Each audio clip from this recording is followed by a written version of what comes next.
Students, today we are going to discuss about the vector algebra.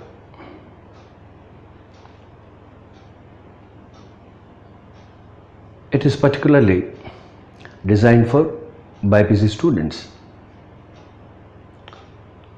Generally they felt that they are somewhat a little bit of weak in mathematics, but actually it's not. They just scared about it.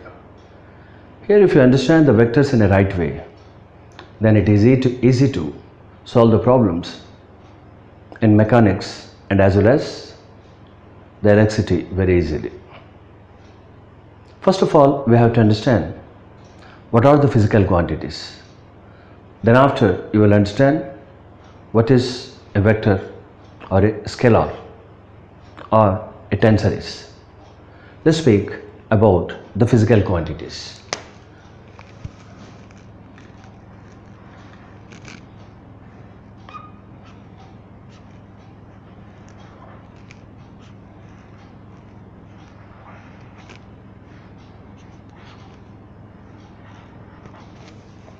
What is a physical quantity?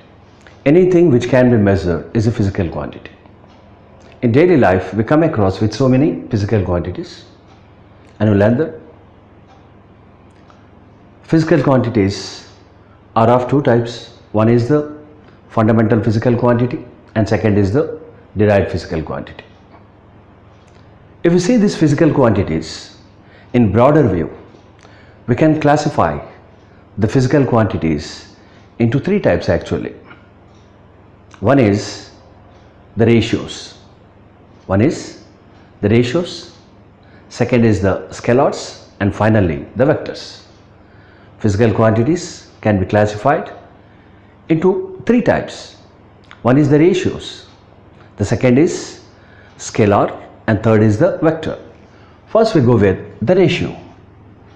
Here in physics we come across with so many ratios. Such ratios are, one is, which is very important one, is refractive index. I think you are getting now. The second, that is quotient of friction.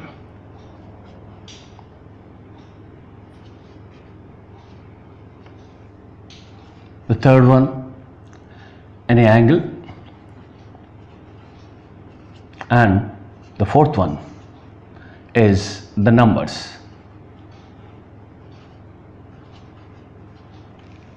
Okay, these physical quantities doesn't have any units actually, but this angle we will measure in radian and steradian. We'll talk about it later. The second one is a scalar. Here you have to understand what is a scalar is. First I am taking an example of mass. Mass is said to be a scalar.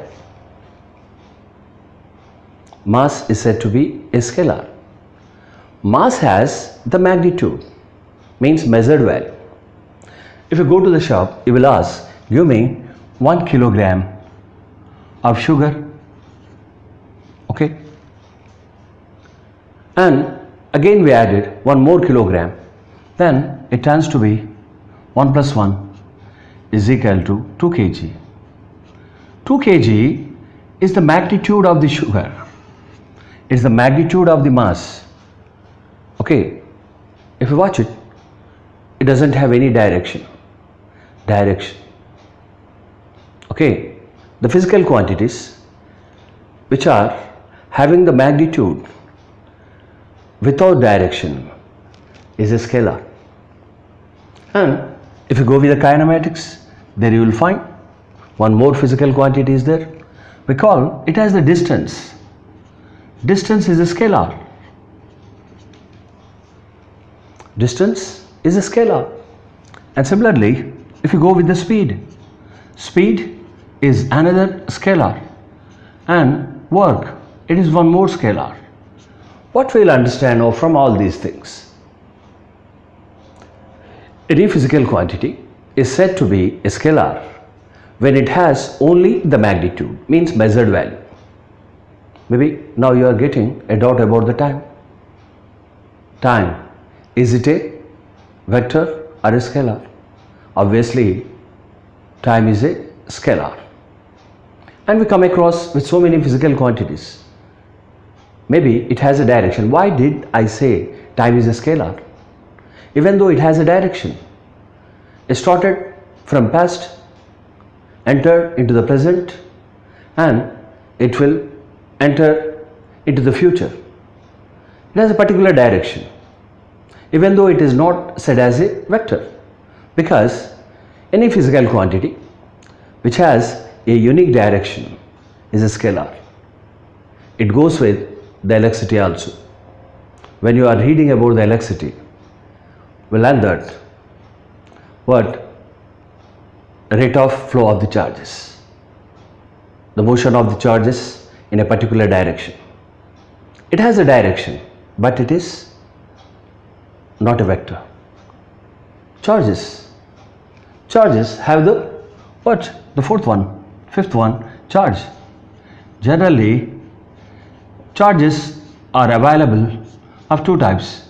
One is the positive and second is the negative. Though they have the positive and negative signs, don't mistook that. The positive and negative signs give the direction. If you take the Cartesian coordinate system, you will find the plus and minus. Don't mistook with that.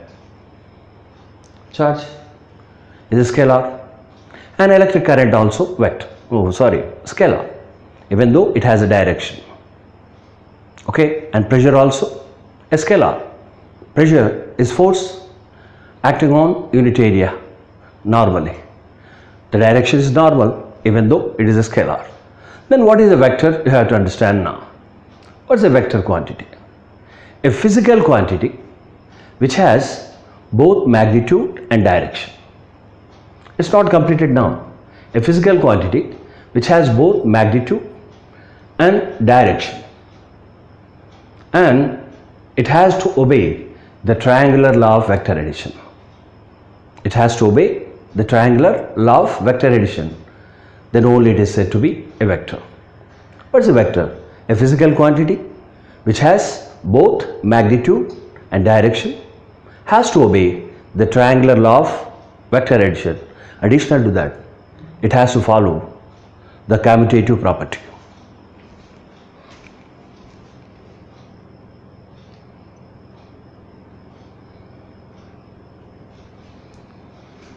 Okay, here now we are learning what is the vector is.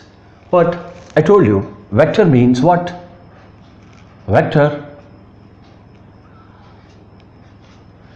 is a physical quantity. It has the four characteristics actually.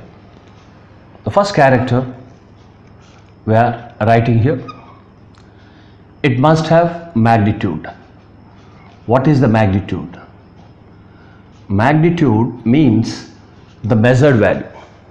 Magnitude means measured value. And the second one, it must have the direction. The third one, it has to obey the triangular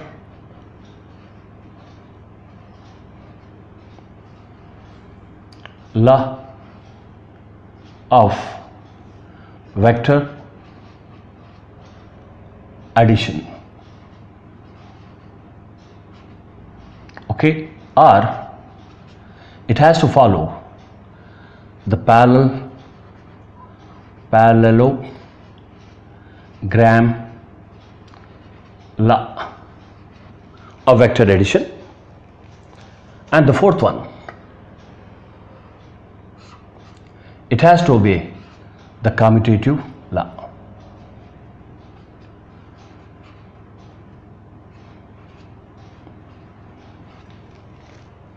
That means what? A plus B must be equal to B plus A. Okay, these are the four characteristics of a vector. What is that? First of all, it has the magnitude. The second, it must have the direction. Third, it has to follow the triangular law of vector addition or parallelogram law of vector addition. You are aware of that. So many times you wrote the equation which goes with the parallelogram. That is what r square is equal to p square plus q square plus 2pq cos theta. R square is equal to p square plus p square plus q square plus 2pq cos theta, or the resultant r is equal to under root of p square plus q square plus 2pq cos theta is the parallelogram law of vector addition. And what is the commutative law? 2 plus 3 is equal to 3 plus 2. It has to obey that. Here these are the main characteristics of a vector. I repeat it again. It must have the magnitude, means what? Measured value, and direction. It has to obey the triangular law of vector addition and as well as the commutative law. Now we learn the representation of a vector. How a vector is represented.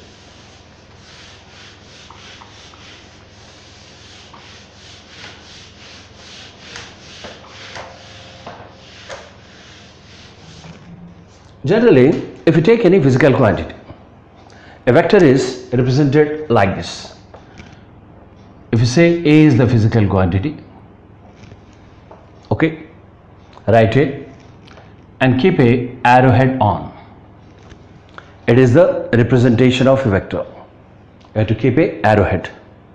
Or in some books, this A is written with bold letter. That means what? Thick. If anything is represented with a thick letter, it is the vector. Generally, in foreign books, we will get such kind of print. Here, I said a vector is represented like this. And if you take a physical quantity A, let's the force. If you want to write the force is a vector. I have to put a bar on. And what does it mean? What's the meaning of the bar? Here, see, I took an arrow. It is the tip of the arrow, isn't it? Is a tip, and it is the tail of arrow. Okay. Say the tip is A and tail is B, and this vector is represented as AB bar also. AB bar also. Okay. And what does it mean? This arrowhead, this one represents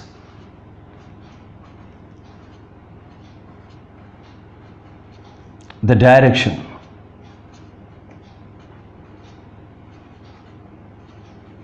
of vector. The arrow represents the direction of the vector. And see, the length between the two ends, this is the length, measured length between the 2 points. This represents the magnitude. Understanding me? This length represents the magnitude. This one, the arrowhead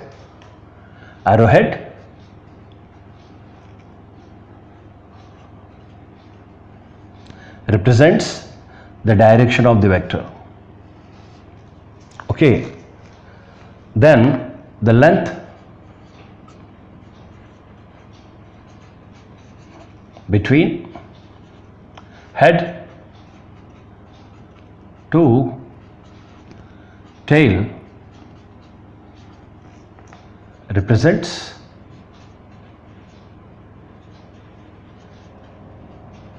the magnitude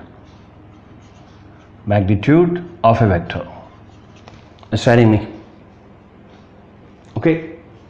Here, for example, 4 lines are drawn like this. The first line, it is representing a vector, as the second, and is the third, and we have fourth. Let's say it is A bar, it is B bar, and it is C bar, and it is the D bar.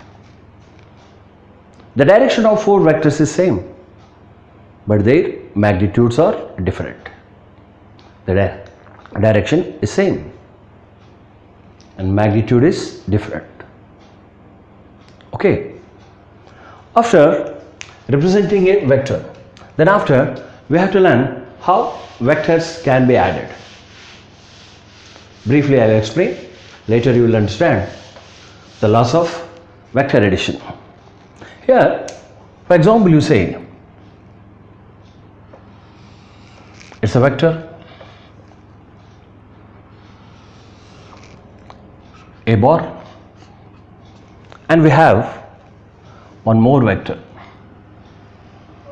say it's the B bar. We have to add these two vectors. How can we add? We have the two methods to add these two. One such method is tail to tail. Tail to tail method, and the second one is head to tail. Okay, and you know that it is the head and it's the tail, and it is the head and it's the tail. First, what I have to do, I have to transpose the vector. See, here you understand what is the transposition of the vector, transposing of the vector. Take this vector, okay, we have to move this vector from one place to another. Okay, we can move this vector like this without changing any direction, is known as transposing of the vector. It is tail, okay.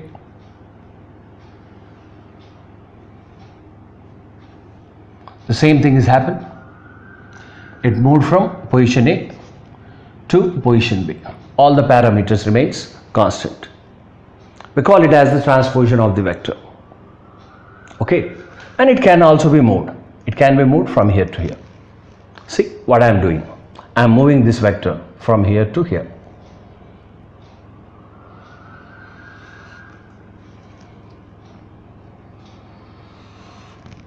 I move this is the vector A. It has been transposed from A to B. Okay, it is head is added with the tail of the vector B. Okay, here vector A's head is added with the tail of the vector B. Okay, it is the one method I showed here, head to tail, head to tail is a one such method. In this way you can add the two vectors, and the second way tail to tail. It is simple. I am transposing this vector from here to here. Okay, it is transferred from here to here. I am redrawing the same here. It is the head and is the tail. I am transposing. I am moving this, and I kept here.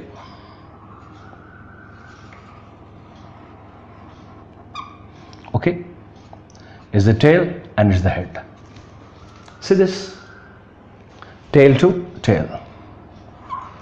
Vectors can be added by two ways. One is head to tail and second is tail to head. And you will learn about what is the transposing of the vector. Moving a vector from one place to another place without changing its magnitude and direction is known as transposing of vector. Then after, we have to understand what is the meaning of the vector, what is that angle between the two vectors. We are learning about the angle between the vectors. I hope you understood how vectors can be added. They can be added tail to tail and as well as the head to head. See, is the first vector and it is second vector. Let's say it is a bar and it is the B bar, and these are the heads, and these are the tails. Tail to tail we added. The second one, what we did, it is the second vector, it is b bar, and I transposed this vector to here. Then what happened? It is head, is the tail, it is the head, and is the tail. Okay? If you watch it carefully, you will come to one more conclusion. Already I told you, we have to find the angle between the vectors. Angle between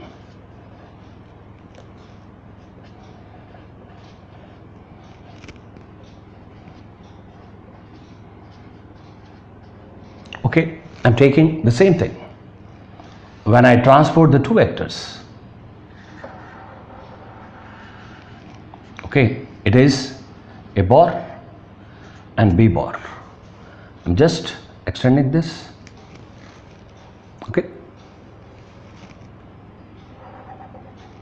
this represents the angle between the two vectors. Okay, this represents the angle between the two vectors. It can be, that means what, smallest angle. If you go further, is a larger angle, and I will show here the same thing I am drawing here.